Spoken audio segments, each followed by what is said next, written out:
सही बात। धर्म अच्छा है, लोग गंदे। काश अगर वो इस्लाम की सच्चाइयों को पढ़े होते तो उन्हें अंदाजा होता कि इस्लाम ये है नहीं, लेकिन ये काम जो हो रहा है ये किसके थ्रू हो रहा है। जिस तरह से अभी हमारे मुल्क में दिल्ली में जो ब्लास्ट हुआ, किन लोगों ने किया? शुरुआती तहकीकात में जो नाम पेश किए जा रहे हैं मुसलमानों के नाम। हेलो गाइज, एक बार फिर स्वागत है भाइयों का चैनल रिएक्शन बाबा में। मेरा नाम है राम और गाइज आज इस वीडियो पे मैं रिएक्शन करने वाला हूँ। अभी बहुत ही ज़्यादा ट्रेंडिंग है और जो भी हुआ है बहुत गलत हुआ है। अभी रिसेंटली कुछ दिन पहले ही दिल्ली के अंदर एक बहुत बड़ा ब्लास्ट हुआ था जिसके अंदर बहुत सारे लोगों की जानें गई, जिसमें कई सारे डॉक्टरों का नाम अंकित हुआ है। पहचाना गया है कि बहुत सारे डॉक्टर हैं, डॉक्टर मुजम्मिल और भी पता नहीं क्या क्या नाम थे। तो उसको लेके, दिल्ली ब्लास्ट को लेके एक पैगाम दिया है अपने मुफ्ती सलमान नदवी साहब ने। क्या पैगाम दिया है, क्या बताया, ये वीडियो मुझे भी रिसेंटली एक भाई ने भेजा था, तो मैंने सोचा क्यों ना इस पर रिएक्शन करा जाए। होपफुली आपको इससे बहुत कुछ सीखने को मिले। अपने विचार आप लोग कमेंट में जरूर कर सकते हैं और वीडियो अच्छी लगे प्लीज इस वीडियो को लाइक करें और साथ ही फर्स्ट टाइम चैनल पर वीडियो देख रहे हैं तो प्लीज चैनल को सब्सक्राइब भी करें। आज का रिएक्शन में स्टार्ट कर लेता हूं बिना किसी देरी के। Let's play. ब्रदरानी मिल्लत इस्लामी, अस्सलामु अलैकुम व रहमतुल्लाहि व बरकातुहू।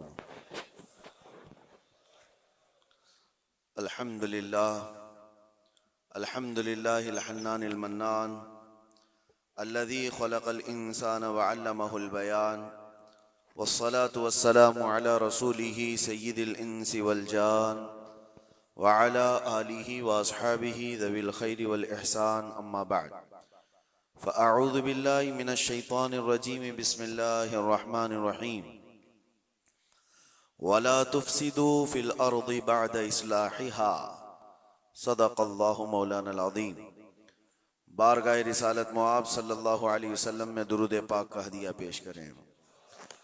अल्लाहुम्मा सल्लि अला सय्यिदिना मुहम्मदिन मअदनिल जूदि वल करम व आलिहि व अस्हाबिहिल किराम व इब्निहिल करीम व बारिक व सल्लिम सलातन दाइमतन सरमदन अबदा। अल्लाह अज़्ज़ा व जल कुरान पाक में फरमाता है, ज़मीन की इस्लाह किए जाने के बाद इसमें फसाद मत मचाओ। फसाद क्या है? इंसानों का जीना तंग कर देना, किसी भी एतबार से हो, हत्ता के रास्ते में कचरा डालना, ये भी एक फसाद है। सही बात है। लोगों के चलने फिरने के लिए तकलीफ दे चीज कोई रख देना, ये भी फसाद है। करेक्ट बात।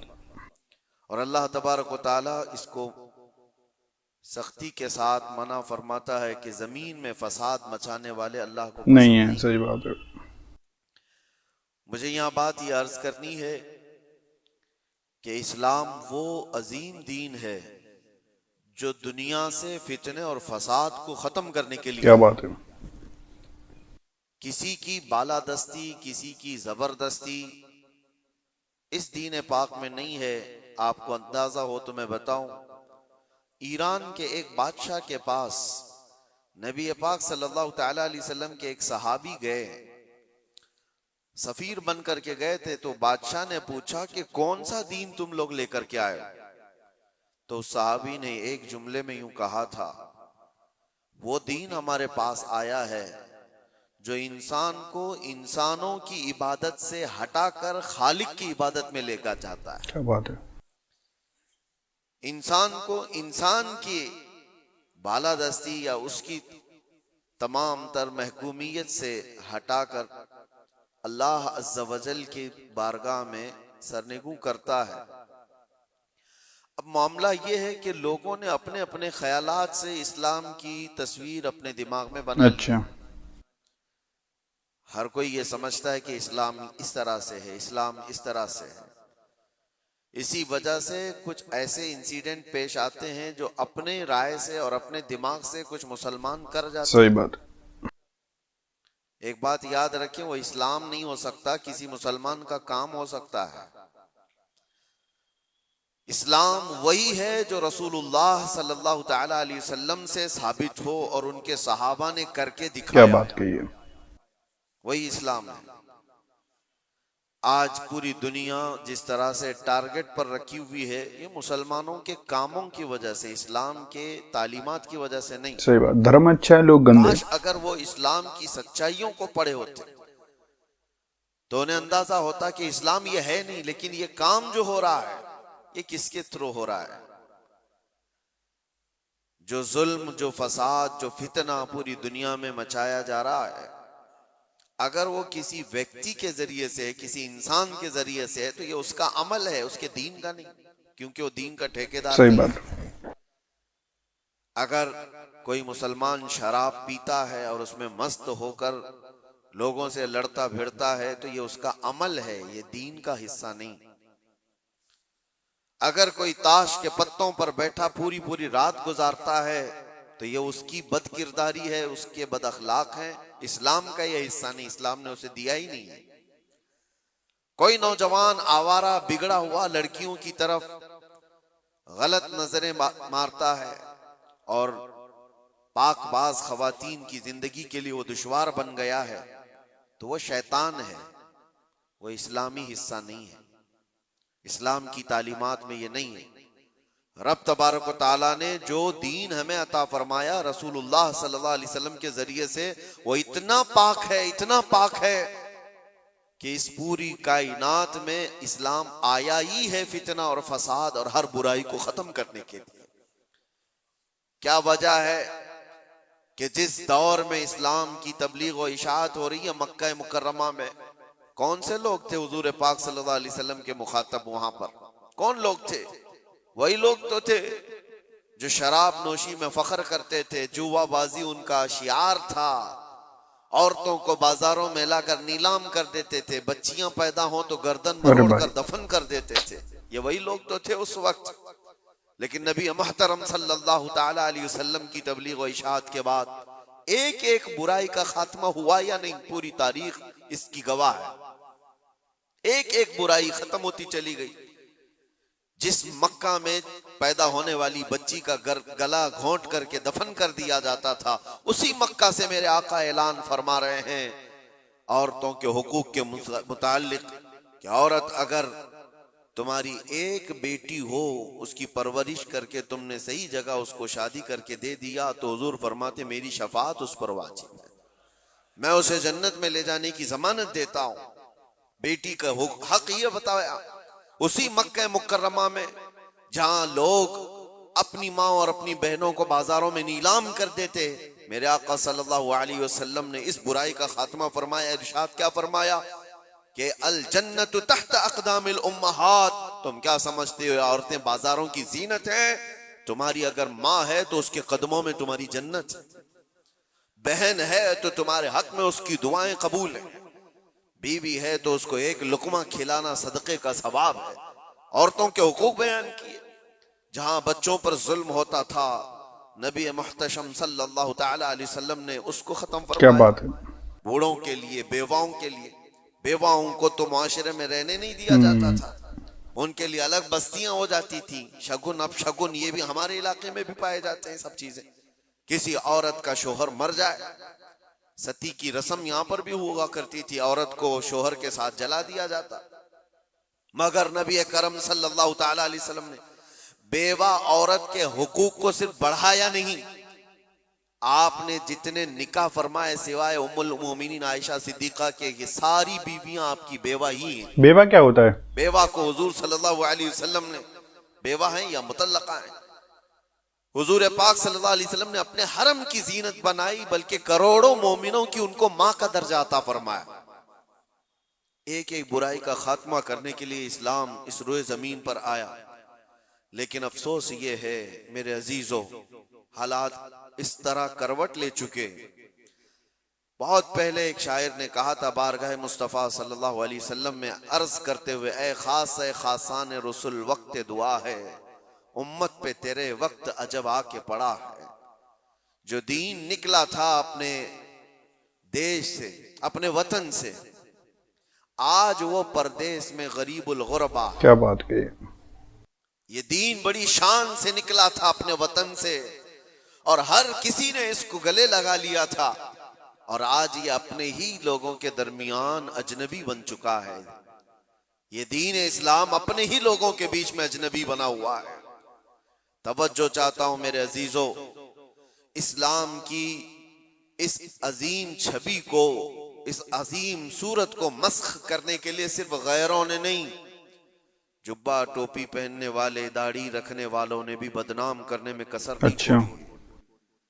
आज हिंदुस्तान ही नहीं, पूरी दुनिया जिन मजाहिर को देख करके खौफजदा होती है, जिसको दहशतगर्दी कहा जाता है। दहशत ये एक वर्ड है, दहशत डर को कहते हैं, खौफ पैदा करना। मतलब मैं अगर चंद बच्चों को सामने लेकर के तलवार दिखा दूं, आग लगा करके दिखा दूं, तो बच्चों के दिलों के अंदर सही बात है, डर जाएंगे वो।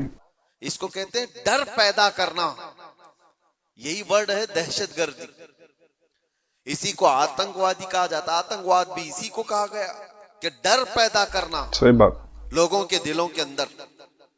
टेररिज्म उसको इंग्लिश में, कि लोगों को खौफ का माहौल बना करके रखना, कि डरते रहे लोग। क्या ये इस्लाम का हिस्सा है? लोगों के अंदर डर पैदा करना, खौफ पैदा करना। इस्लाम कभी नहीं सिखाता। मैं तुम्हें बताता हूं, आम लोगों की बात तो छोड़ो, रब तबारक व तआला अपने हबीब सल्लल्लाहु तआला अलैहि वसल्लम को क्या फरमाता है? फदक्किर इन्नमा अंत मुदक्किर लस्त अलैहिम बिमुसैतिर। ऐ रसूल, आप इनको सिर्फ वाज़ो नसीहत करें, आपको इसीलिए भेजा गया है। नबी पाक सल्लल्लाहु तआला अलैहि वसल्लम को रब तबारक व तआला ने यह फरमाया, फबिमा रहमतिन मिनल्लाहि लिंत लहुम वलौ कुंत फज़्ज़न गलीज़ल क़ल्बि लनफ़ज़्ज़ू मिन हौलिक। ऐ रसूल, आपके दिल की नरमी है कि ये लोग आपके इर्द गिर्द हैं, अगर आप सख्त लहजा इस्तेमाल करेंगे तो ये सारे लोग दूर हो जाएंगे। क्या बात है। किसके लिए अल्लाह फरमा रहा है? रसूलुल्लाह के लिए, कि सख्त लहजा इस्तेमाल ना करें।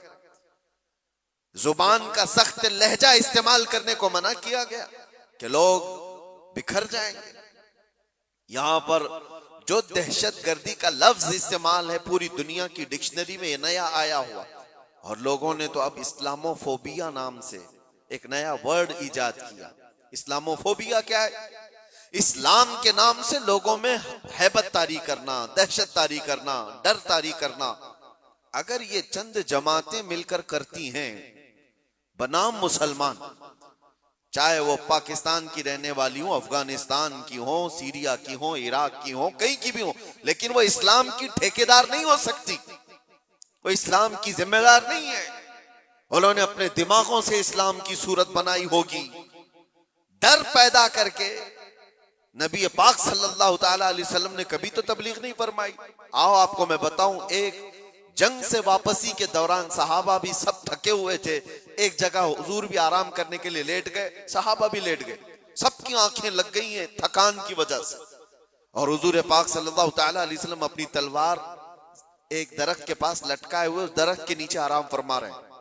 अचानक एक दुश्मन जमात का शख्स आया जो मुसलमान भी नहीं थे।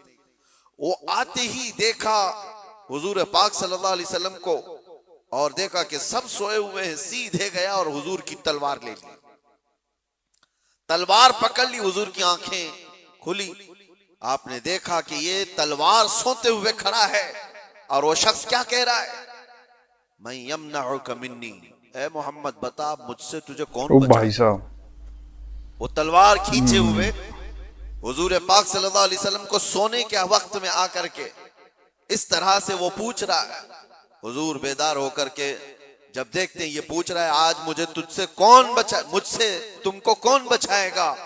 हुजूर ने सिर्फ एक लफ्ज कहा, अल्लाह, मुझे मेरा रब बचाएगा, अल्लाह बचाएगा।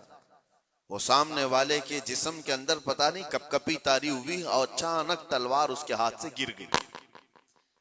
तलवार उसके हाथ से गिर गई, और हुजूर पाक सल्लल्लाहु तआला अलैहि वसल्लम ने वो तलवार अपने हाथ में ले ली। सोचो जरा, जो शख्स आपको मारने का पूरा प्लान कर चुका हो, अचानक वो फेल हो गया और आपको बढ़त मिल गई, तो फिर आप क्या करेंगे? आप क्या करेंगे? कोई कसर नहीं छोड़े।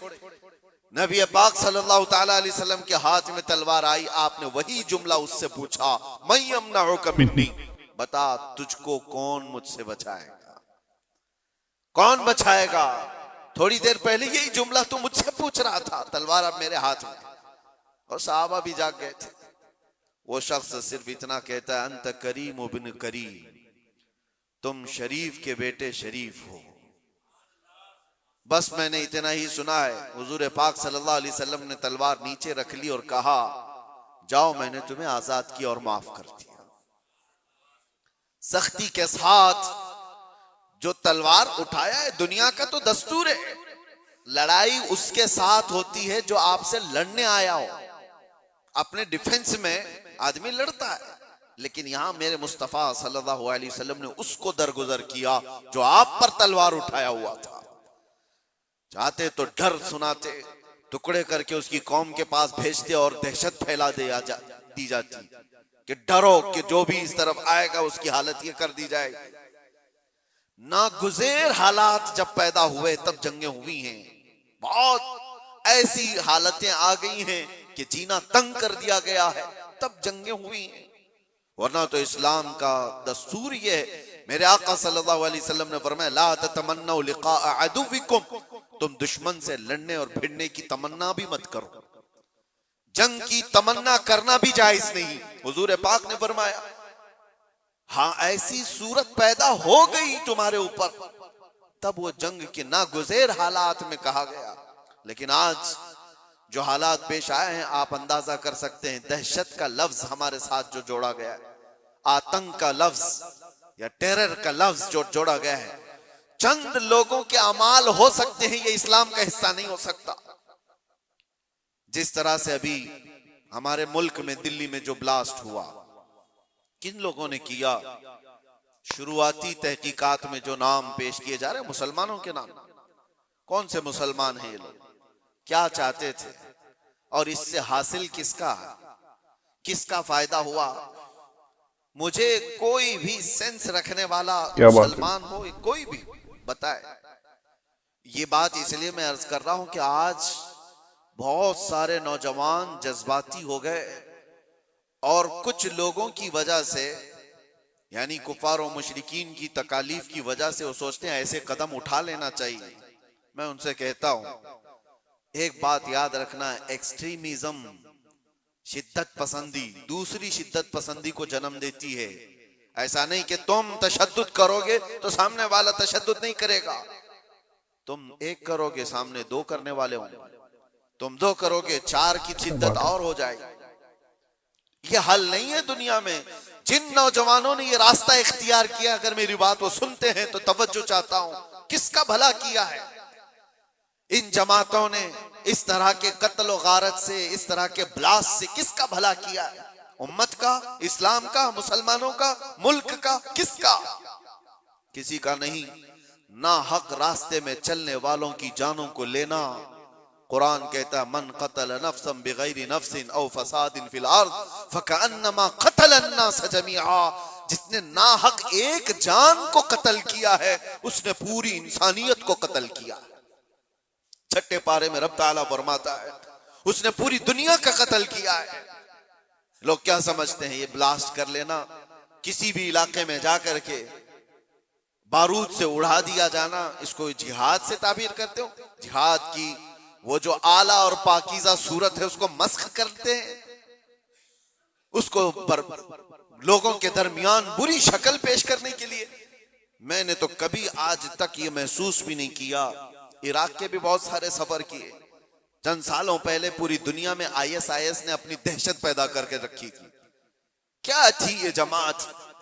कभी भी करीब से देखने वाला और पढ़ने वाला समझ सकता था, इस्लाम की बूबास भी इन्हें नहीं लगी। जो 12 साल की, 13 साल की लड़कियों को इराक की मंडियों में ले जाकर के बेचते हो, छोटी लड़कियों को, वहां के हालात हमें पता है, और उनकी तरबियत ऐसे करना, पूरा पेट्रोल की चोरी करना, दुनिया में बेचना, और ये कत्ल गारत और ये जो फसाद मचाया था, इस फसाद का नाम इस्लाम हो ही नहीं सकता। और इसीलिए मैंने सबसे पहले आयत क्या पढ़ी, वला तुफसिदू फिल अर्दि बअद इस्लाहिहा। रब ताला फरमाता है, इस पूरी जमीन पर कहीं फसाद मत मचाओ इसकी इस्लाह किए जाने के बाद। अरे मियां, यहां कचरा डालने की इजाजत नहीं है, तुम खून बहाने की बात करते हो। हाँ, मोहम्मद अरबी सल्लल्लाहु तआला अलैहि वसल्लम का वफादार जो होगा, अरे शेर तो मैदानों में लड़े जाते हैं, मुकाबला होगा तो मैदानों में मुकाबला होता है। यूं नहीं होता कि ना हक कोई भी रास्ता चलने वाले की जान ले ली जाए और उसको कहा जाए कि ये जिहाद है, ये जंग है, ये बदला है, ये इंतकाम है, हरगिज नहीं। मैं सख्त मजम्मत करता हूं ऐसे तमाम गतिविधियों का। कोई भी नौजवान इस तरह की हरकतों में मुलव्विस होता है तो जानते हैं इसका नुकसान कितना लंबा होता है, कितना लंबा नुकसान होता है। उन जालिमों ने जो कुछ भी किया, चंद महीनों पहले कश्मीर में जो हुआ था, पहलगाम में चुन चुन करके जिन लोगों को मार दिया गया था, वो जो सैरो सियाहत के लिए गए थे वो किसके दुश्मन थे? किसके दुश्मन थे? जिनको उन्होंने पकड़ पकड़ करके नाम पूछ करके मारा, वो किसके दुश्मन थे? क्या इस्लाम के दुश्मन थे, मुसलमानों के दुश्मन थे, या तुम्हारे कुरान हदीस किसी की दुश्मनी की थी जिनको पकड़ के मारा गया? क्या इस्लाम में इस बात की इजाजत है कि कहीं पर भी कोई घूमने आए और उसको मार दिया जाए? उन जालिम कुत्तों ने जिन लोगों को मारा, उसके बाद जो दहशत फैलाने की कोशिश की, उसका असर क्या होता है दुनिया में और दूसरी जगहों पर? गैर मुस्लिमों के पास यही मैसेज जाता है कि ये इस तरह तन्हा पाकर कहीं पे भी कत्ल कर सकते हैं। पूरे मुसलमानों को उन्होंने खतरे में डाला। आज जो हुआ इसका भी असर वही होगा जो 9/11 के बाद हुआ था। आपको पता है 2001 में अमेरिका के अंदर जो बिल्डिंगें गिरा दी गई थी, जिसमें 3000 लोग करीब मारे गए थे, वर्ल्ड ट्रेड सेंटर पर जो हमले हुए थे, उसकी तहकीकात हुई। उसके बाद फिर कई सालों के बाद अफगानिस्तान से जिम्मेदारी कबूल की एक जमात ने कि इसको हमने किया, लेकिन उसका असर क्या हुआ जानते हैं? तकरीबन 11-12 साल तक उस शहर में ऐसे हालात हो गए थे कि मुसलमानों का जीना तंग हो गया। कोई देखना नहीं चाहता था किया किसने, लेकिन कसूर भर कौन रहा? इसलिए मेरे अजीजों, कोई एक नौजवान अगर ऐसी हरकत करता है, अभी जैसे तहकीकात में ये बात आती है कि ये डॉक्टर पेशे से ताल्लुक रखने वाले लोग थे, शुरुआती तहकीकात ये बता रही है कितना अजीम पेशा था जिसको इख्तियार किया गया। ये बातें मैं इसलिए कह रहा हूं कि बहुत सारी जगहों पर हो सकता है कि पॉलिटिकल बनाया गया हुआ कई जगहों पर होता है, लेकिन मैं ये जानता हूं ये चीजें जो ये हरकतें हुई हैं, रियल कुछ लोग इसमें मुलव्विस होते हैं, क्योंकि जेलों में मैंने देखा है पुलिस एटीएस सबको यूं ही उठा करके नहीं भर देती, इनके हालात होते हैं, हमने खुद देखा है, इनसे बात भी किया है। एक बात मैं आपको बता देता हूं, पुलिस से तो वो अपना जुर्म छुपा सकता है, कैदियों में आपस में तो अपना जुर्म बताता ही है क्या क्या किया था। हमें पता है क्या क्या प्लानिंग किए जाते थे। पहले हम भी यही समझते थे कि ये सारा का सारा फेक होता है, मुसलमानों को फंसाने के लिए किया जाता है। नहीं, सब फेक नहीं होता, कुछ मुलव्विस होते हैं, प्लानिंग में इस तरह के शरीक होते हैं।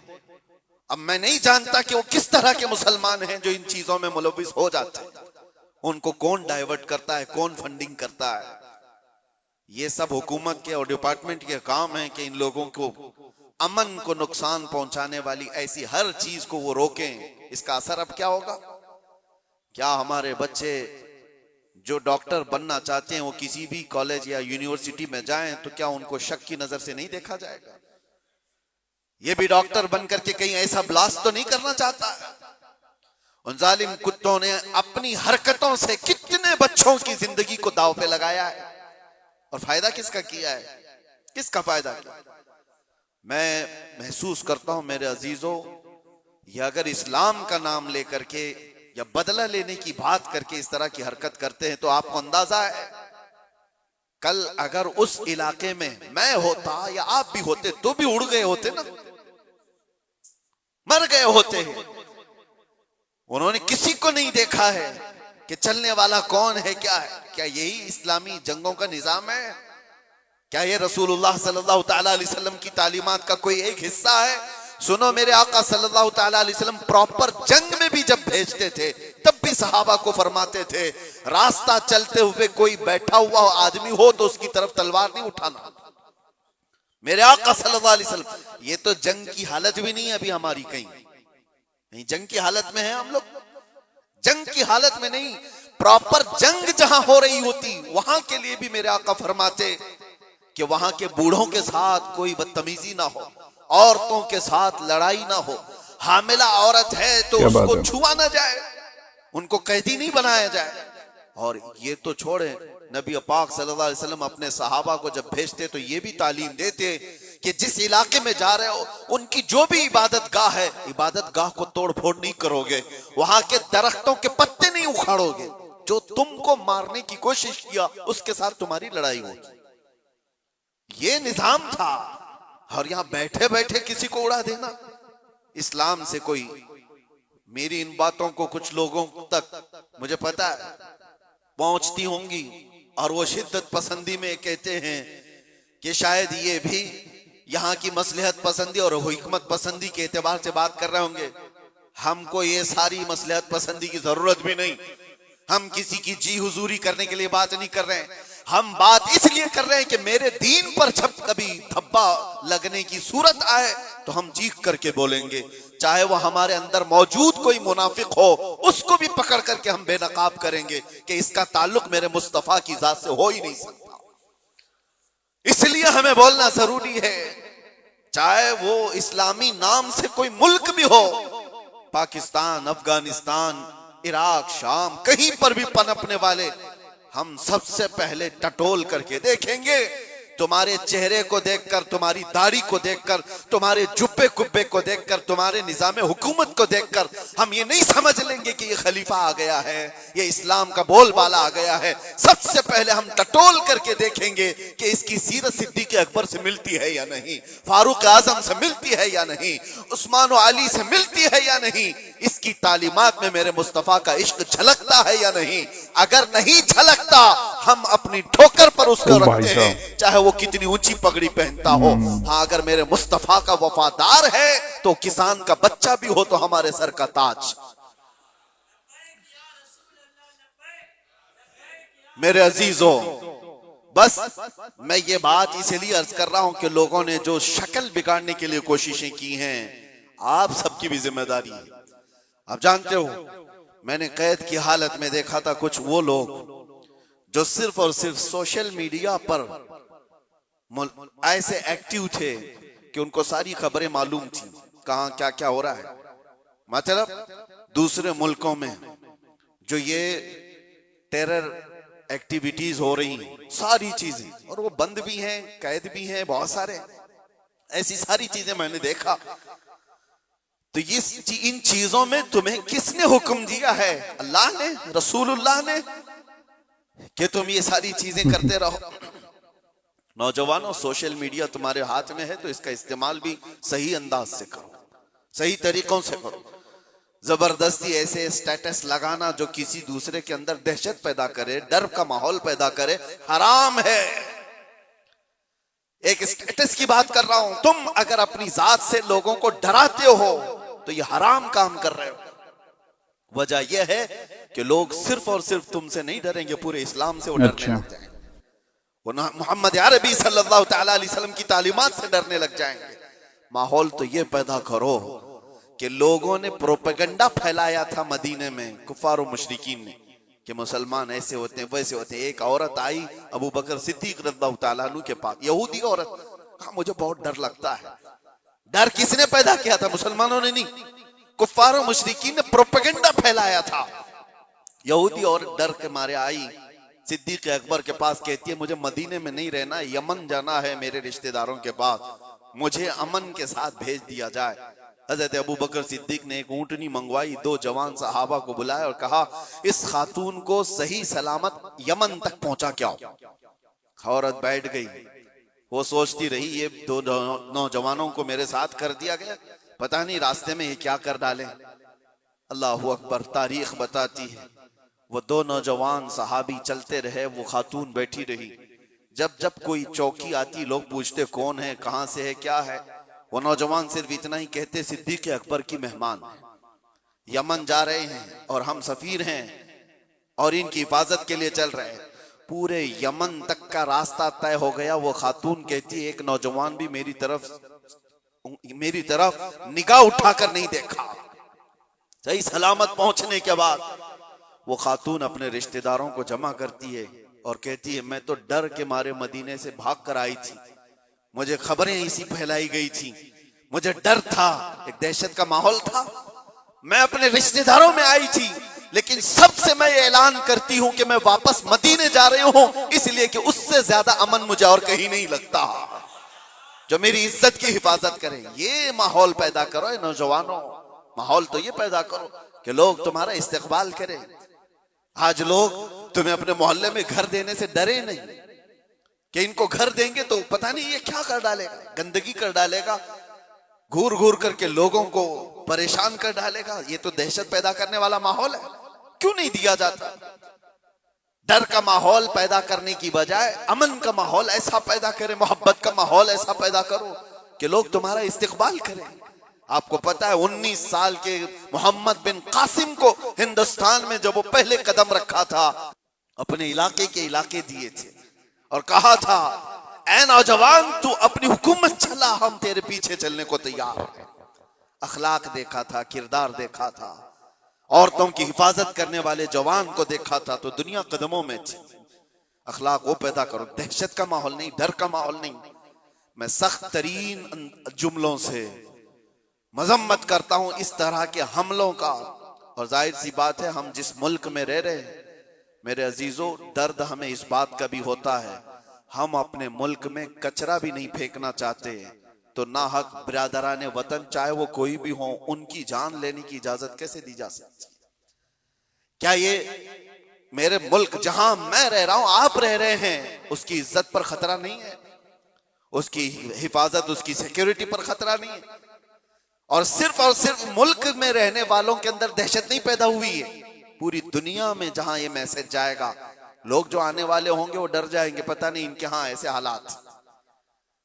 तो क्या ये मुल्क की छवि को बर्बाद खराब करने की कोशिश नहीं?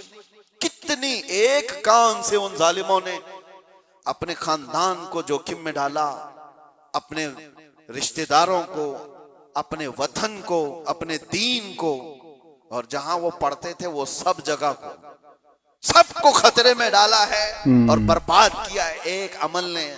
इसीलिए कुरान ने क्या कहा, ना हक किसी एक की जान लेने का मतलब है पूरी दुनिया की कत्ल करने के बराबर, और किया उन्होंने इंसानियत के कत्ल के बराबर है। अल्लाह ताला ऐसी गतिविधियों में मुलव्विस रहने वाले मुनाफिकों से हमारी हिफाजत फरमाए।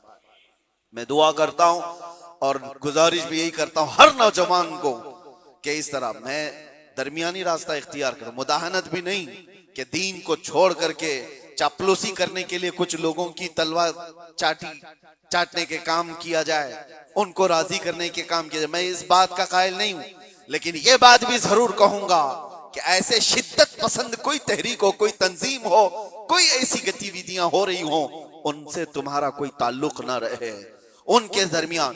हाँ, आपको अपने नबी पाक की मोहब्बत पर भरोसा है या नहीं? मेरे नबी पाक सल्लल्लाहु अलैहि वसल्लम से जो इश्क है, मुझे कामिल भरोसा है, मैं तन्हा भी मैदान में रहूंगा, मेरे नबी की मदद आएगी, रब तबारक तआला की मदद होगी। जब हमें ये यकीन है अल्लाह हमारे साथ है, रसूलुल्लाह की मोहब्बत हमारे साथ है, हमारा चलना फिरना ही रास्ते में काफी हो जाया करता है। इसीलिए मेरे अजीजों, मोहब्बत रसूल पर भरोसा रखो, अल्लाह की जात पर यकीन रखो, हालात यूं ही अच्छे हो जाएंगे। अल्लाह करीम हम सबको इस मुल्क के अमन व अमान अता फरमाए, और बरकतों वाला और खुशहाली वाला, अमन व अमान वाला मुल्क हमें अता फरमाए। जालिमों के जुल्म से और नजर बद से अल्लाह ताला हम सब की हिफाजत फरमाए, और मोमिनीन के दरमियान, हमारी जमात के दरमियान जो छुपे हुए गद्दार मुनाफिकीन हैं, अल्लाह तबारक व तआला उनको बेनकाब फरमाए और उनको कैफरे किरदार तक पहुंचाए।